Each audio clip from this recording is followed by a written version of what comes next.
What's up? What's happening? What's going on, everybody? Welcome back to Amy's Station, your sister for anything and everything animation, including a sponge that lives in the pineapple under the sea, as well as TV and movies. I am your host, Jackson Small. Welcome back to SpongeBob Month 7, Rock Bottom. Today we have a bit of a weird one, because we have one episode that's okay, and we have one that is bad. Not terrible, not garbage, but bad. So this is going to be a bit of a weird one, and spoiler alert, it's going to be the exact same thing in the next review as well, so just so you're aware. But for now, let's start with this review. Let's begin with the masterpiece. So in this episode, we have a rival to the Krusty Krab that is not the Chum Bucket, that has this giant chicken. And after SpongeBob tries and fails to infiltrate the building because headbands are not allowed in the building, I'll admit that is pretty funny. Even though SpongeBob disguising himself, that's getting tiring. Like, the headband thing is funny, but SpongeBob disguising himself for the 1000th time, no, that gets old. So then he sees that there is a statue, and Mr. Krabs decides to make a statue as well for kids to climb on and play on and bring them back to the Krusty Krab and away from this chicken shack place. So, of course, he enlists Squidward, because Squidward is the artiste of the three of them, and the rest of the episode is Squidward trying to sculpt Mr. Krabs in granite, and the multiple different ways that he fails at doing so.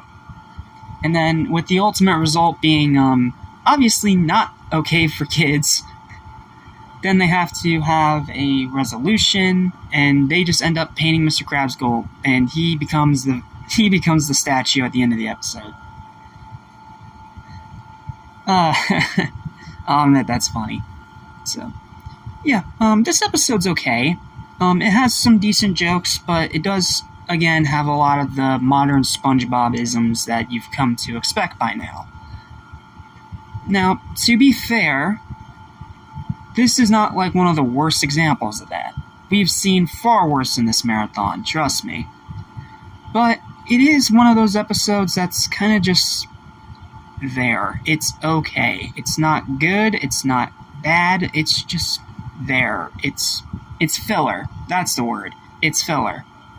It's interesting filler, but it's filler nevertheless. So the highlights for this episode, both of them involve Squidward trying to sculpt Mr. Krabs. First time is when SpongeBob ends up interfering with the sculpture, and Squidward starts sculpting SpongeBob instead.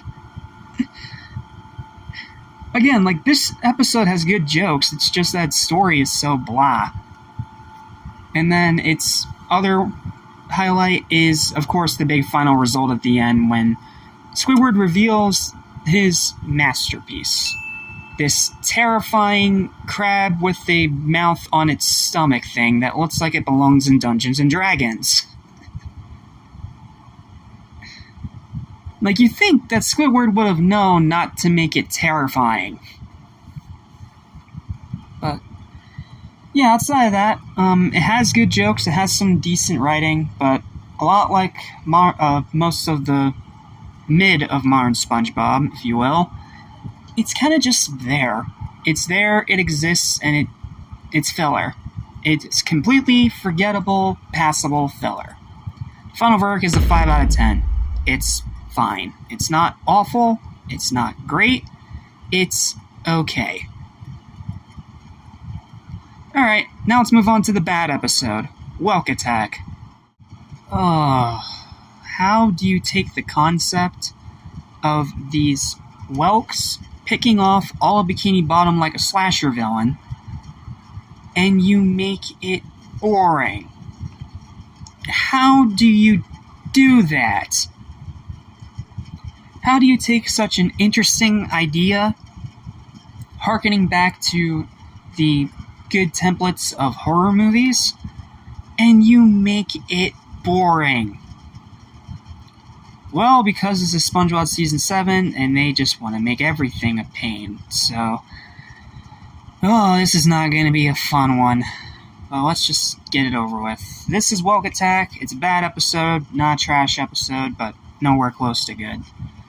So, what's the plot of the episode? Well, SpongeBob and Patrick are in Jellyfish Fields because they just needed somewhere to start the episode, I guess.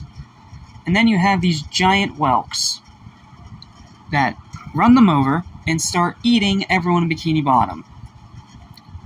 And then SpongeBob tries to warn Mr. Krabs of the whelks, and then Krabs thinks that the whelks are hungry, and he offers them Krabby Patties.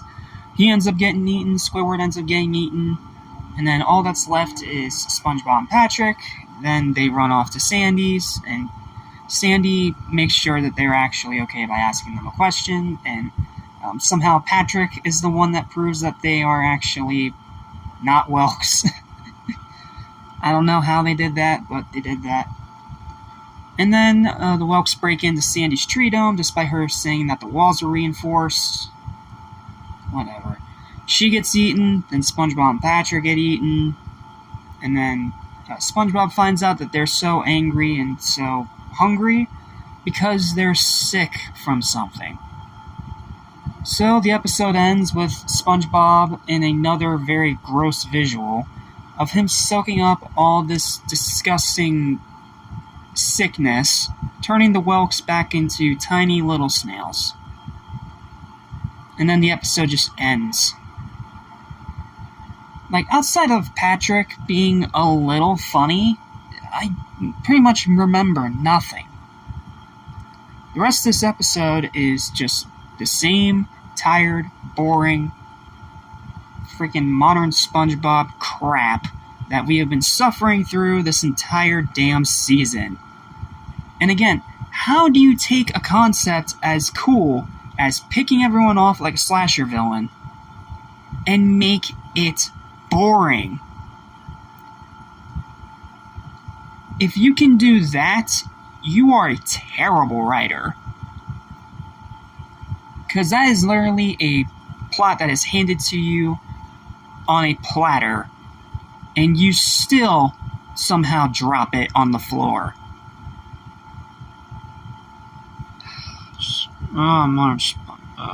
Post-movie SpongeBob is such a pain in the ass.